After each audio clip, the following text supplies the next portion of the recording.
स्वामी विवेकानंद और रामकृष्ण की प्रेरणादायक कहानी।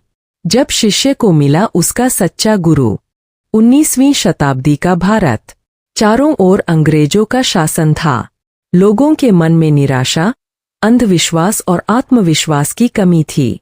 ऐसे समय में एक युवक था जो सत्य की खोज में भटक रहा था। उसका नाम था स्वामी विवेकानंद। उस समय लोग उन्हें नरेंद्रनाथ दत्त के नाम से जानते थे।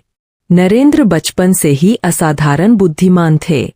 उन्हें संगीत पसंद था, व्यायाम करना अच्छा लगता था और पढ़ाई में भी वे हमेशा आगे रहते थे।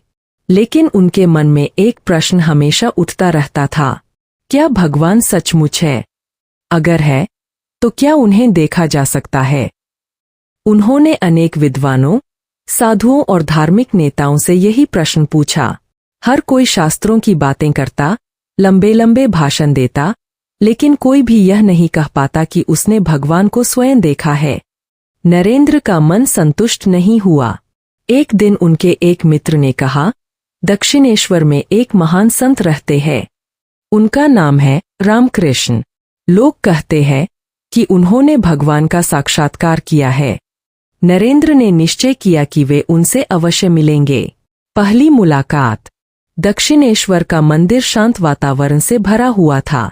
गंगा की लहरें बह रही थीं। मंदिर में घंटियों की मधुर ध्वनि गूंज रही थी। जब नरेंद्र कमरे में पहुंचे तो उन्होंने देखा कि सामने एक साधारण वस्त्र पहने, तेजस्वी आंखों वाले संत बैठे हैं। रामकृष्ण ने नरेंद्र को देखते ही मुस्कुराकर कहा, आ गए तुम। मैं तुम्हारी प्रतीक्षा कर रहा था। नरेंद्र हैरान रह गए। कुछ देर बातचीत के बाद उन्होंने वही प्रश्न पूछा, क्या आपने भगवान को देखा है? रामकृष्ण बिना एक क्षण रुके बोले, हाँ, देखा है। उतनी ही स्पष्टता से जितनी स्पष्टता से मैं तुम्हें देख रहा हूँ, बल्कि उससे भी अधिक। यह उत्तर सुनकर नरेंद्र स्तब्ध रह गए। पहली बार किसी ने इतने आत्मविश्वास से यह बात कही थी। लेकिन नरेंद्र तर्कशील थे। उन्होंने तुरंत विश्वास नहीं किया। परीक्षा की शुरुआत। नरेंद्र बार बार दक्षिणेश्वर जाने लगे। वे रामकृष्ण की हर बात को तर्क की कसौटी पर परखते। कभी कठिन प्रश्न पूछते, कभी उनके व्यवहार को देखते, कभी उनकी आध्यात्मिक अवस्था को समझने का प्रयास करते। रामकृष्ण मुस्कुराकर सब स्वीकार करते। वे जानते थे कि यह युवक भविष्य में महान कार्य करेगा। एक दिन रामकृष्ण ने प्रेम से नरेंद्र को स्पर्श किया। अचानक नरेंद्र को ऐसा अनुभव हुआ जैसे पूरी दुनिया घूम रही हो। उन्हें लगा कि चारों ओर केवल दिव्य प्रकाश है।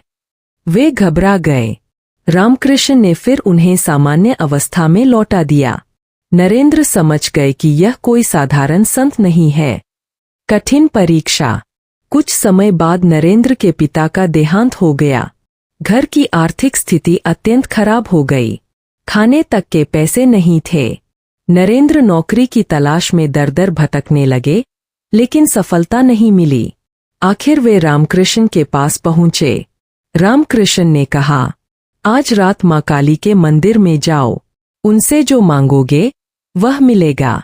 नरेंद्र मंदिर में गए। उन्होंने सोचा था कि धन मांगेंगे, लेकिन जैसे ही मां के सामने पहुंचे, उनके मुख से निकला, मां, मुझे विवेक दो, भक्ति दो, ज्ञान दो और वैराग्य दो। वे लौट आए। रामकृष्ण ने पूछा, धन मांगा? नरेंद्र बोले, नहीं। रामकृष्ण ने कहा, फिर से जाओ। दूसरी बार भी वही हुआ। तीसरी बार भी वे धन नहीं मांग सके। रामकृष्ण मुस्कुराए। उन्होंने कहा, जिसके भाग्य में संसार का कल्याण लिखा हो, वह अपने लिए धन नहीं मांग सकता। गुरु और शिष्य का प्रेम। रामकृष्ण नरेंद्र से अत्यंत प्रेम करते थे। वे कहते थे, नरेंद्र एक दिन दुनिया को भारत की आध्यात्मिक शक्ति से परिचित कराएगा। दूसरी ओर नरेंद्र भी अपने गुरु की सेवा में पूरी तरह समर्पित हो गए। जब रामकृष्ण गंभीर रूप से बीमार हुए, तब नरेंद्र ने दिन रात उनकी सेवा की। एक दिन रामकृष्ण ने अपने सभी शिष्यों को बुलाया। उन्होंने नरेंद्र की ओर देखकर कहा, आज मैं अपनी सारी आध्यात्मिक शक्ति तुम्हें सौंपता हूँ। यह सुनकर सभी शिष्य भावुक हो गए।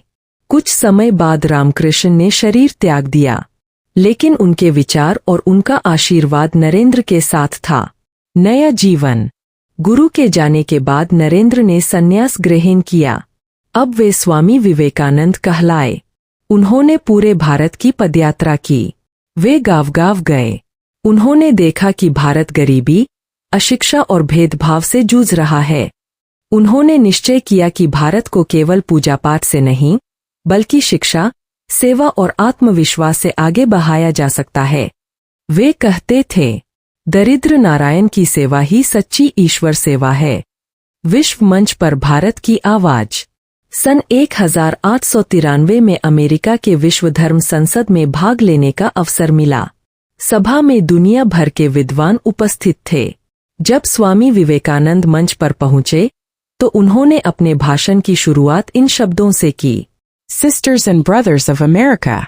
पूरा सभागार कई मिनट तक तालियों की गड़गड़ाहट से गूंज उठा। उन्होंने दुनिया को भारतीय संस्कृति, सहिष्णुता और मानवता का संदेश दिया। दुनिया ने पहली बार भारत की आध्यात्मिक शक्ति को इतने प्रभावशाली रूप में सुना। यह सब उनके गुरु रामकृष्ण परमहंस की शिक्षा का परिणाम था। गुरु का संदेश।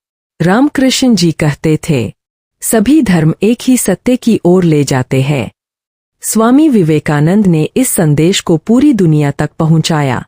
उन्होंने युवाओं से कहा, उठो, जागो और तब तक मत रुको जब तक लक्ष्य प्राप्त न हो जाए। उन्होंने यह भी कहा, कमजोरी सबसे बड़ा पाप है। कहानी का संदेश।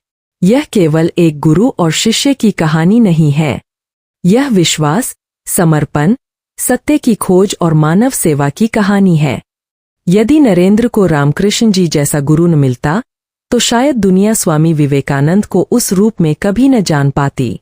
और यदि रामकृष्ण को नरेंद्र जैसा योग्य शिष्य न मिलता, तो उनका संदेश पूरे विश्व तक नहीं पहुंच पाता। गुरु ने शिष्य को आत्मज्ञान दिया। शिष्य ने गुरु के संदेश को विश्व तक पहुंचा दिया। इसीलिए भारतीय संस्कृति में कहा गया है, गुरु और शिष्य का संबंध केवल शिक्षा का नहीं, बल्कि आत्मा से आत्मा का संबंध होता है। आज भी जब कोई युवा अपने जीवन का उद्देश्य खोजता है, जब कोई सत्य की तलाश में निकलता है, जब कोई कठिनाइयों से हार मानने लगता है, तब स्वामी विवेकानंद और रामकृष्ण की यह प्रेरणादायक कथा उसे याद दिलाती है। सच्चा गुरु जीवन की दिशा बदल देता है और सच्चा शिष्य उस दिशा को पूरी दुनिया तक पहुंचा देता है। समाप्त।